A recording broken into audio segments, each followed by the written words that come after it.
Hello everybody, welcome back to Movie Reviews Weekly, right here from Darwin's Room, because of course, that is where this all takes place.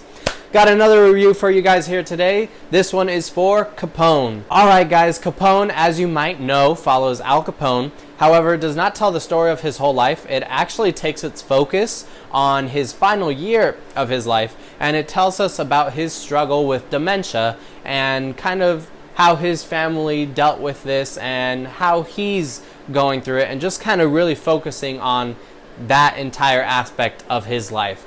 So the trailer might have portrayed it in one way, but it is certainly just a movie about his dementia.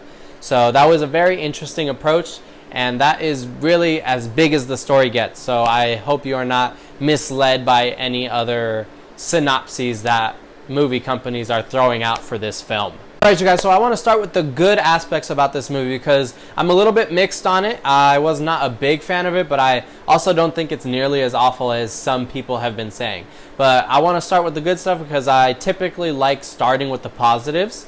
So let's go ahead and jump right into that. So I want to say that the performances in this movie were very, very good. I think everyone did a really excellent job, and I specifically want to say Tom Hardy. Amazing. He gives a phenomenal performance. Honestly, it might be his best performance. I think he did such a great and terrific job. And might I say, I am so glad to see that his mouth is not covered in this movie. Mad Max Fury Road, his mouth was covered for a lot of that movie. The Dark Knight Rises, his mouth was covered for a lot of that movie. Dunkirk, his mouth was covered for basically all of that movie. It's just funny because the poor guy, he can never get anything off of his face after his movie Warrior. But I'm really happy to see that his whole face is in here, even though it's severely covered with makeup now. But anyways, he gives a really amazing performance, and he really just embodies himself into this role, and you feel like you're seeing Al Capone. That is not Tom Hardy, that is Al Capone. And he gives just such a human performance, and you really feel for what Capone is going through in this film and the dementia and how awful it must be. You really start to feel for it, and I think a lot of that is due to Tom Hardy's excellent and entirely devoted performance. So I give complete applaud, hats off, toast, cheers to Tom Hardy for that terrific and super amazing performance. Thank you once again for that. I cannot thank him enough for how much he carried this movie on his shoulders with the work he did on this film. It was truly exquisite. And as I mentioned, as I was talking about the story, it has a really interesting take on the final year of his life. I really love how they focused on his dementia and just that last year of his life, and how it was for him to go through these things and the kinds of things that would happen to him. And it was just so much more compelling that way, and it felt like a very fresh take on like a gangster film, because usually, you know, you see their rise and how they dominated before they went to jail or prison and stuff like that. But this one ignores all of that, and it focuses solely on his last year of his life and how the dementia affected him. So I really loved being a psychology major. I loved that they did that, and it just made me care so much more about this movie and about this guy, even though he was honestly not a really great guy in real life, very murderous person. But it took such a human approach, and it tried to frame it a little differently, and honestly, I thought that was a really cool approach. I can't lie. I like how they did that, and it made me like this movie just a little bit more. So, yes. Yeah. Thanks for making me like the bad guy. Yeah, that's cool. I gotta say, there were some really cool nightmare kind of sequences. As he's struggling with his dementia, there are sequences where it's kind of like his past is coming back to haunt him, and it's very nightmare-esque. That was awesome. Some of it was like very intense and, you know, a little bit more graphic. And there's one specifically more at the end of the movie that is just kind of like all out crazy.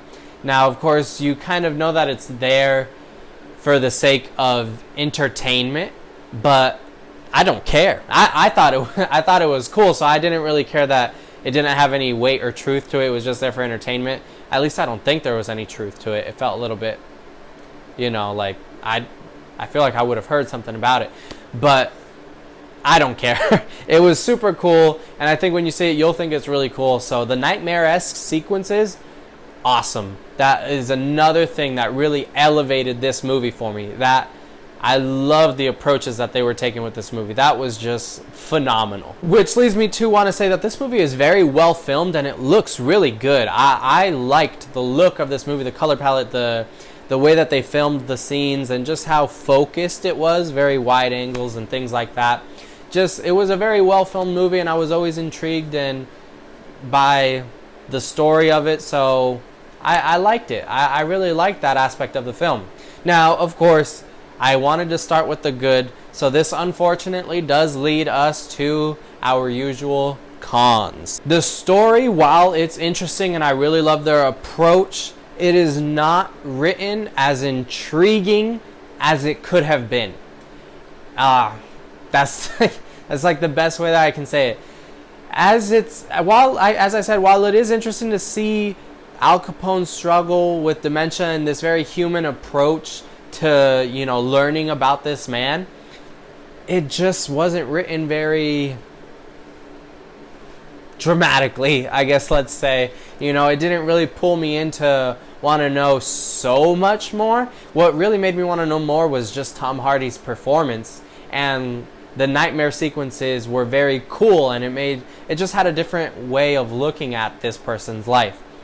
But as for everything else in this story, it was not written as intriguing as it could have been. There are FBI agents throughout this entire film trying to get into the house and trying to learn more about where Al Capone might have hidden some money that he can't remember because of the dementia. And that all feels like some sort of subplot that throw it out, because it felt like it did not help the story at all. If it could have just completely focused on the dementia and these kind of nightmare-esque sequences, this would be a significantly more interesting film. But it spends a lot of time trying to dive into this FBI agent story, but it never fully goes for it, so it always feels so uninvested, which leads to my next thing. This movie feels uninspired. I just could not feel gravitated towards it. As I said, Tom Hardy, I was completely pulled in by that, but aside from that, this movie feels very uninspired, and it didn't feel like it was telling a movie to grab you or to tell you something important. It feels like it was telling you this story just for the sake of telling you the story. Telling the story just to tell it. And that felt very uninspired. It felt very unimportant. And it made me question, why am I even watching this movie? And because it felt uninspired, it felt kind of boring. And that is a big issue, because this is really good material that they had to work with. So if you're taking a very uninspired approach with such Oscar-worthy material, that kind of puts a real bummer on the whole thing. And so that really, really disappointed me, you guys. Which leads to my last issue with this movie. It's unintentionally funny. Yeah. Like, there are sequences where I believe they wanted you to feel bad for Al Capone in these moments and for the FBI agents to look like idiots, which they kind of do, but it just felt unintentionally funny because of the way that they film the things that happened. Like, it's the sound effects, and while Tom Hardy does his absolute best to ship this performance and to ship what's happening, it just did not work at some points because of how in general, just how it was directed, because in the end, it just seemed a bit funny, and me and my roommates, we were watching it, and we unintentionally laughed, and that's not a very good sign if the scene is meant to be serious. So that was a bit of a bummer, and that kind of really just tanked a lot of the film. So while I did have a lot of pros with this movie, these cons, they did not help this movie. And I think if you could have just handled some of those more intense sequences in a more compassionate, I guess you could say, way, it would have made it more serious and less unintentionally funny. And if it would have devoted better storytelling to this FBI agent story and how they wanted to find out about this money, then that could have been better. But it just made it feel unfocused and uninspired, which leads me to my score, you guys. I'm going to give Capone 3 out of 5 stars. So, I mean, this movie does have a lot of good aspects and, you know, some really intriguing parts that you will probably enjoy. But it also has a lot of negative issues, and I can see why a lot of people just would despise this film. But I could also see why a lot of people would just love this film. But for myself personally, I fall right there, flat in the middle. And that was really disappointing for me because I did want to love it because I wanted to love it. But unfortunately, that was not the case. I did not love this movie, but I did not hate it. But I do think it's worth renting, however, not for $10 or $15, however much. I think it's just maybe, you know, if it ever comes out on Redbox, maybe rent it for $1 or $2. That's fine. But aside from that, I don't really think it's much compelling. Unless you want to see an amazing Tom Hardy performance, by all means, watch this film because it's probably one of his best because, you know, his mouth isn't covered the whole time. But yeah, I was not huge on it, but I also wasn't a hater on it. I enjoy most-ish of it. Yeah. Alright, you guys, thank you guys so much for watching. If you like this episode, you can click the like and subscribe button so that you don't miss any more episodes and you can stay tuned with me. If you've seen the movie, or if you want to see the movie, you want to talk more about it, go ahead, go down to the comment section down below. I would love to hear your guys' thoughts and extend this conversation further. But as I said, you guys, like and subscribe, and I will catch you guys in the next one. Take care.